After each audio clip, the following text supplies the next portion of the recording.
So yeah, but overall, you would say this is a pretty uneventful trip. It wasn't stressful to try to drive in your EV on a 2,000 mile, 3,200 kilometer trip. Exactly, it was. And I would say the same. So.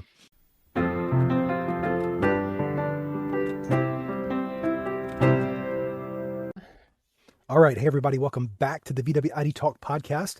We are Wes and Jan once again. So glad you're here. If you're passionate about Volkswagens or EVs in general, make sure to hit that subscribe button. And don't forget, you can also catch us on your favorite podcast platforms like Spotify, Apple Podcasts, or Overdrive. And of course, here we are on YouTube for our visual experience. And today we're going to talk about Jan and his family made a special trip down the West Coast.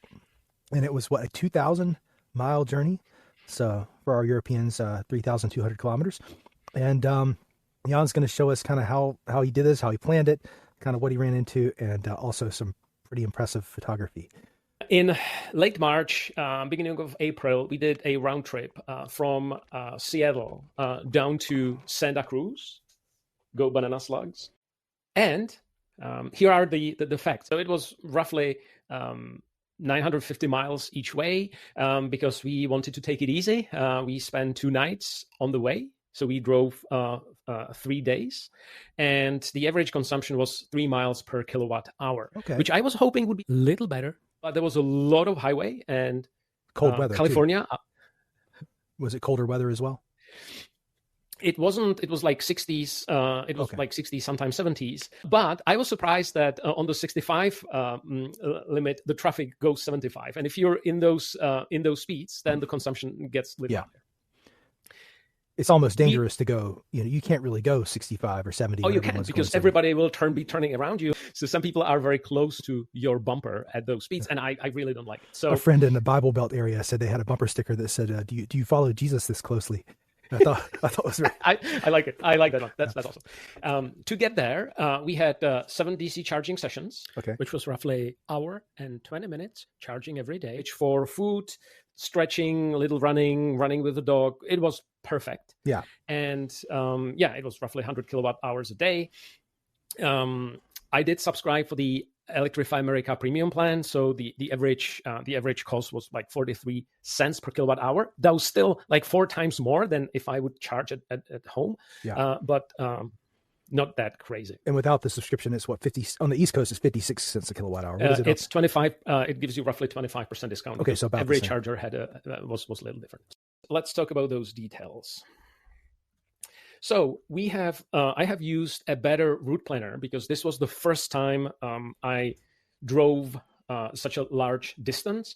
And what you see is great is that you can literally plan your stopovers. So we had one stopover here, one somewhere here in Oregon, and on the way back in Eugene. And you just feed this into the system, into a better route planner, and it tells you where you should stop for charging. And it also tells you how long you will be charging and how much you need to charge. So it's very well done. Yeah, it's a great tool. We use that as well. Mm-hmm. Yeah. Yes. And if you're interested, we can do some deep dive into a better route planner. Now, my assessment is that this is designed by engineers for engineers. And for the regular of us, maybe the default built-in navigation in the car may be good enough. Yeah. I like a better route planner myself.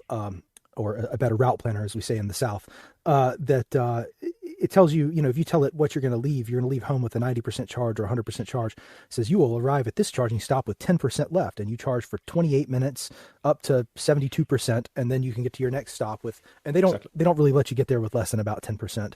And you can adjust this. There's a slider that where you can define if you want to have more shorter stops or less longer stops. And we'll get to that. Yeah. So it's a great tool. Yeah, definitely. 100%. Well, of course, I wanted to really see everything what was happening. So I got an OBD dongle. Okay.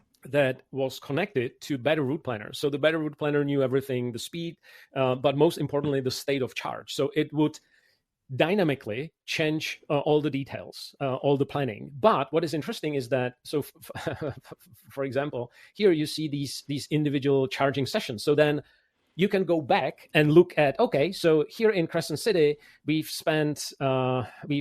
charge 10 to or 11 to 90%. We charged 60.6 kilowatt hours, and you can even export this and analyze it in Excel or whatever you want to do. And I did it. I'll show this to you on your next one. Okay. On the next one. But you can also click on any part of the journey, like for example, between the Crescent City and Eureka, and you can project like how your state of charge was depleting based on, for example, elevation, etc. So there's so much that you can go back and kind of analyze to to really a very... You can analyze more than you should, probably. Exactly, very granular level of detail. Good, okay. This was, as I mentioned, I did export one of the charging curves because I've never done it. And because Better Route Planner does it for you, it collects all the data. So I just put it into Excel and then plotted it. So how to read this? On the left, there is a charging power. So this orange one is how quickly the car was charging.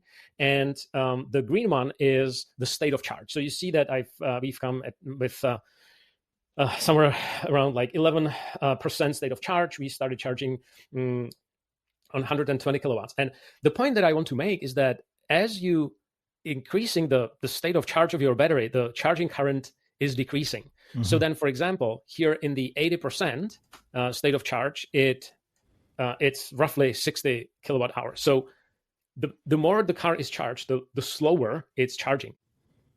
The learning here is that if I arrive somewhere around 20, and to keep my sanity between 10 and 20, then it starts at the maximum charging speed. Now, of course, this is 2021, right? So that's one of the oldest cars. So the charging is slower than some of the newer cars. And if you're talking Taycan, then it's just like 300 kilowatts. Right. But that's a different ballgame. Anyway, so you can just analyze whatever you need from this.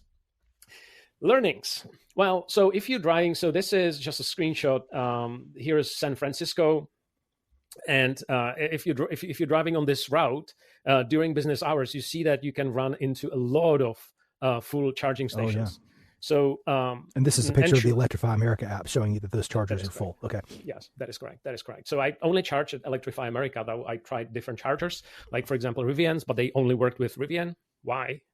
Yeah. And some chargers in California had this sticker of maximum 85%. Oh, wow. I've read about 85%. That, and they're just pilot testing that, but it seems like a good idea at places where there's a lot of congestion, right? Exactly. Because you've seen the charging curve, right? Yeah. That after 85%, it's very slow. Yep. So from time perspective, it may be better to stop on another charger with lower state of charge. Gotcha. Okay.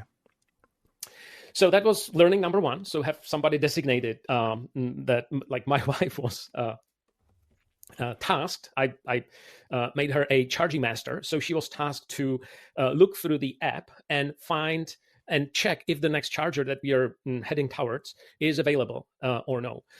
There may have been some glitch. Normally, Better Route Planner should know how many available stalls there are, but this wasn't working. And I'm not sure if it's Electrify America issue or what kind of issue it was.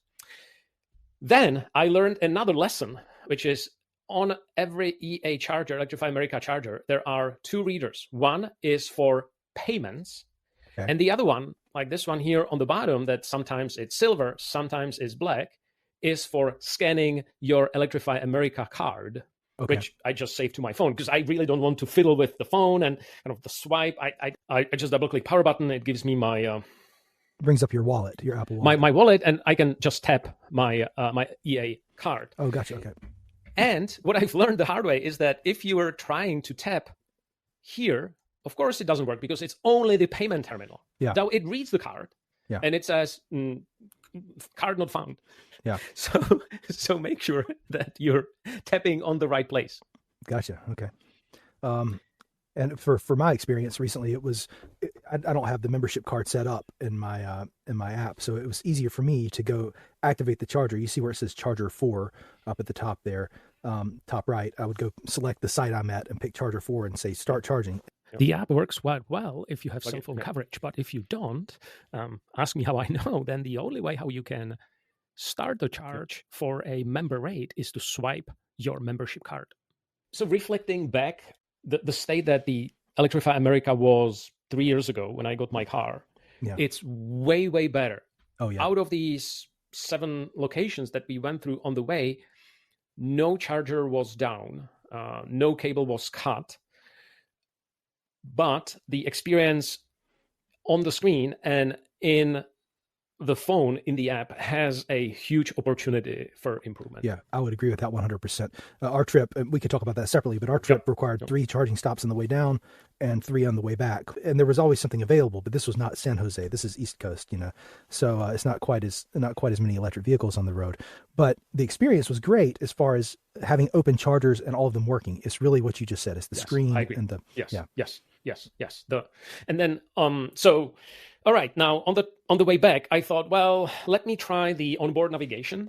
I made a mistake of sending the route from my VW app to the car, which worked fine, but it somehow didn't plan any charging stops. So it says, yes, it's 940 miles, but you won't make it because your battery will die. That's, good luck, right? And of course, I checked all the settings. I'm not sure what was it. I found that some routes there was this tagline built with Google, and it didn't plan any charging stops. But when I typed the destination into the navigation, it just then if you typed it into your car directly, it plans the charging stuff. It worked. It worked, and I actually really liked it. I really liked how this onboard navigation is now better in 3.5 in this latest software. The integration with the onboard display and also the ID light on the top. So I really I would just think maybe next time I'll just wing it with this. Right? I've only used it a few times, but I found it to be pretty good.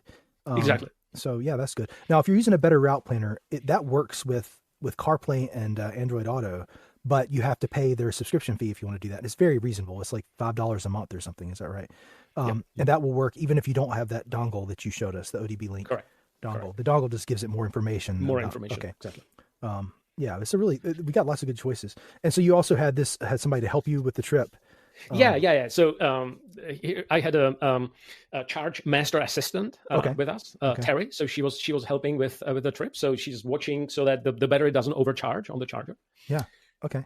And then she learned to bark if that was exactly 90%. 3 barks for 90%. 3 barks for 90%. Then of course the sunsets just rarely disappoint. Yeah, of course. In California, the redwood forest or the redwoods are beautiful, and there are even stretches of the Highway 101 where you go through the redwood forest. So you literally go couple of feet close to those trees. It's really amazing, and I took a photo of the car and on Highway 101 on the coast, and I'm like, wow, I really like the design. I think the design is somehow timeless. I think it looks great. Yeah. I was telling Jan before we got on here that this photo is so beautiful. It looks like he photoshopped the car into it, but he did not. I did not.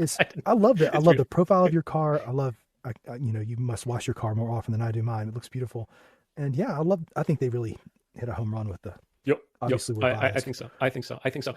This one is, I think, taken with the wider lens, and I'm relatively close to the car, so maybe it's a little distorted.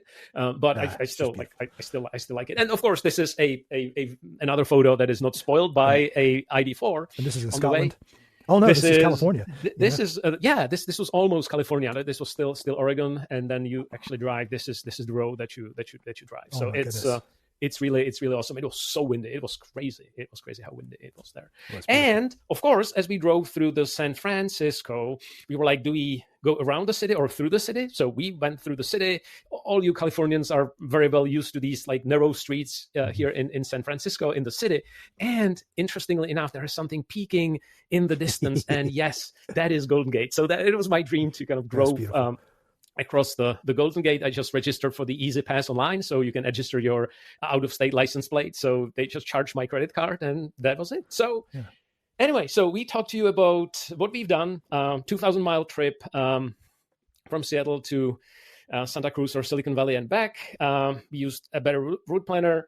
We liked the experience. And yes, there are some learnings, and hopefully it was useful. So if you like this type of content, Wes can share his experiences going to Orlando on the East Coast. Right? Yeah, I'll be glad to do that. So yeah, but overall, you would say this is a pretty uneventful trip. It wasn't stressful to try to drive in your EV on a 2,000-mile, 3,200-kilometer trip. Exactly, it was. And I would say the same. So yeah, cool. Well, great.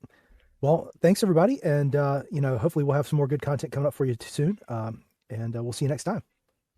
We'll see you next time. Thank you. Bye.